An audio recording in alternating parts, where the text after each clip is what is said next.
Each and every NFL player has expectations, high or low, entering every NFL season. Players like Patrick Mahomes and the fourth running back on the Jaguars obviously have different expectations, but nonetheless, they do have them placed on themselves by coaches, the front office, fans, and of course the expectations players place on themselves.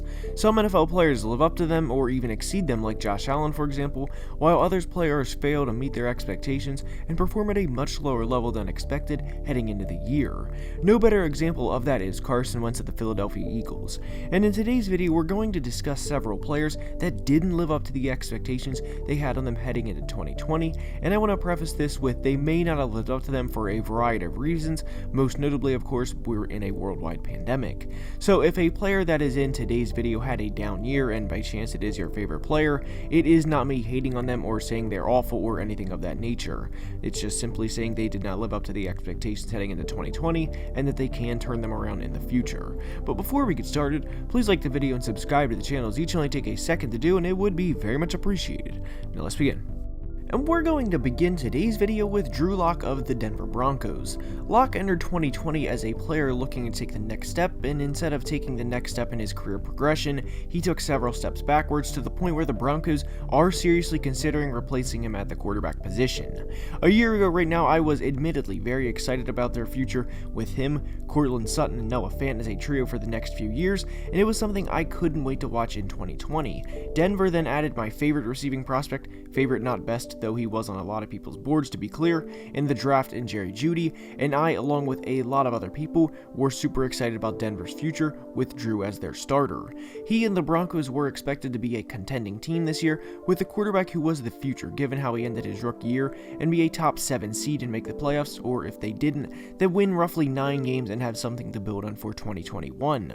That obviously wasn't the case, as Drew regressed in every single passing statistical category based on games played, because technically 16 touchdowns is more than the 7 he had his rookie year, but you get what I'm saying.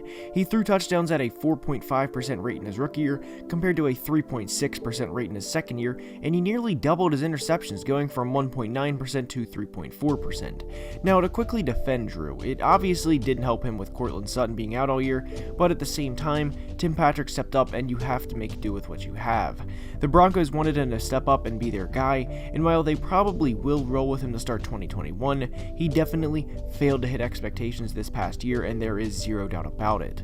Going from 4-1 in 5 games to 4-9 with nearly leading the league in interceptions is quite the difference, and it could be a telling difference for Drew Lock in how the rest of his career goes. Is he a career backup? Is he out of the league in a year or two? Or can he right the ship and be a starter for the next decade? Now, I don't think he can at this point in time, and I would welcome being wrong because I do want Drew to succeed, but as of now and for today's video, he was a huge disappointment in 2020. Next is a player people may not be too familiar with outside of the Raiders fanbase, and that is safety Jonathan Abram. Abram was a first-round pick in 2019 and was a part of the 3 first-round picks they had, the other 2 being Clelin Ferrell and Josh Jacobs. Abram is a very polarizing player in the Raiders fanbase, as some view him already as a complete bust, while others think he should be given some more time. Now, he was injured his entire rookie year, or for pretty much his entire rookie year, and injuries are a part of the game, so we don't hold that against him, but what is concerning regarding his future is he was ranked the worst safety by PFF in 2020. No matter who you are, a Raiders fan, an outsider looking in, or whoever, that isn't good when evaluating Abram, given he missed all of 2019, and when he finally could play, he wasn't good. Not only that, but he is a box safety, and a lot of the Raiders fan base is turning against GM Mike Mayock for not only this selection to be clear, but this does not help at all. In a division where you play 4 times a year against Patrick Mahomes and Justin Herbert, a box safety isn't exactly the best player to try and defend against them, and Abram could very well be a few years in Vegas and be on his way to his next city. He has played just 14 games in 2 years, and as of now, this pick does not look good. Again, 2019 was excused, but in 2020 we got to see how he would fare in the NFL, and it wasn't great. He will be back in 2021, and hopefully a year from now I'm making a video on players that saved their career or something along these lines, but Abram fell well short of expectations in 2020. Next is Marquise Brown of the Ravens, who didn't have a horrible year to be clear, but he did fall short of expectations this past year. We saw other players and other 2019 draft class receivers have huge years, like DK Metcalf, AJ Brown, and Terry McLaurin, all going over 1,000 yards. Marquise had a 58 catch, 769 yard, and 8 touchdown year, which again isn't bad, but for how he was supposed to perform and take the next step, it is a little underwhelming. The Ravens drafted him in the first round of 2019, and when you take a receiver in the first round, the goals and expectations of that player, especially at the receiver position, is to become a true number one receiver, and Hollywood has not become that player. He had just one 100-yard game in 2020, and too many times he isn't a threat in the passing game and isn't consistently making teams worry about him the way the Ravens would like. There were 5 games this year where Marquise had 25 yards or less, and if he is going to be the guy moving forward, it starts with consistency, and he has to get better with that.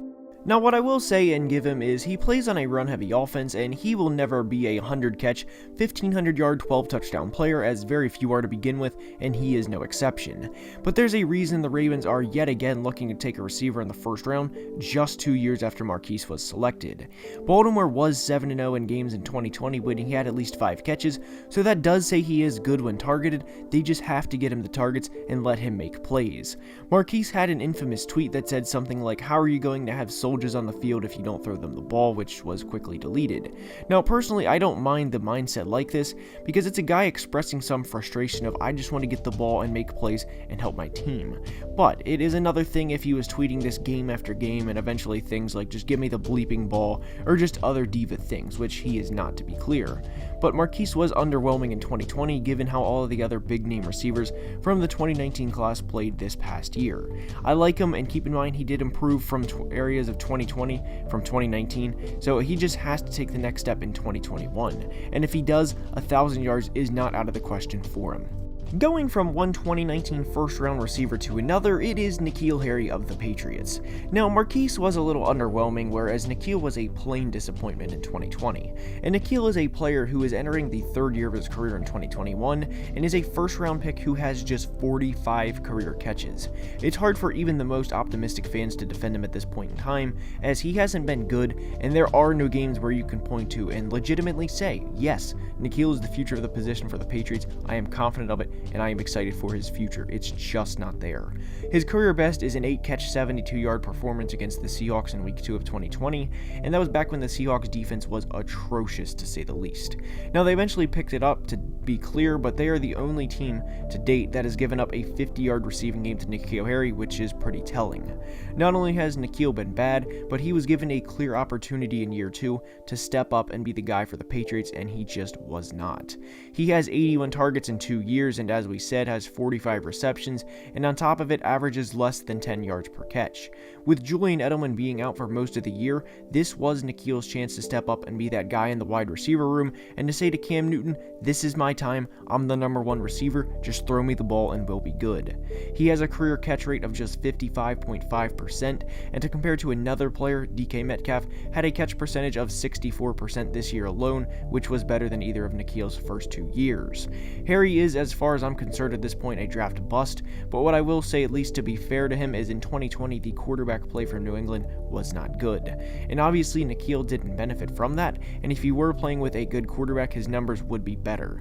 But on a team with Jacoby Myers and Damiere Byrd getting more receptions and targets than he is, it is extremely concerning, and N'Keal wasn't just disappointing in 2020, he has been a draft bust as a former first-round pick for his entire career. And the final player we go to for today's video is Ezekiel Elliott of the Dallas Cowboys. Zeke has been a great player since he entered the NFL back in 2016, with the exception of this past year. He has rushed for over 6,000 career yards and 46 touchdowns to date, and if he played all of 2017, he very easily would have started out with 4 straight 1,000-yard rushing years. But in 2020, he had career lows everywhere, including yards per carry, yards per game, and by far a career low in yards when playing at least 15 games. This was concerning for the Cowboys, to say the least, given he signed a huge extension and held out for that extension, might I add. He didn't produce in 2020 the way Dallas would have wanted him to. Now, granted, Dak was down, and his success to a point relies on quarterback play, because for a few games when Ben DiNucci was starting, it was very easy for teams to sell out and force DiNucci to beat them, as Zeke cannot play 1 on 11. But he only had 2 100-yard games on the year, and to be fair to Zeke, a lot of those games early in the year, they were down big and early, which really limits what he can do as a running back. But averaging a career low in yards per carry and yards per game is telling for the year it was for him in 2020. But the good news is, with Dak coming back, he should be able to get back to being a 1,000-yard back, and hopefully for his team's sake, a playoff team. And with that being said, that's all I have for today's video. If you ever have any video suggestions, please let me know. I hope you enjoyed today's video, and I will see you guys next time. Please subscribe if you are not already, and until next time, have a great day. Love you guys. Deuces. Peace.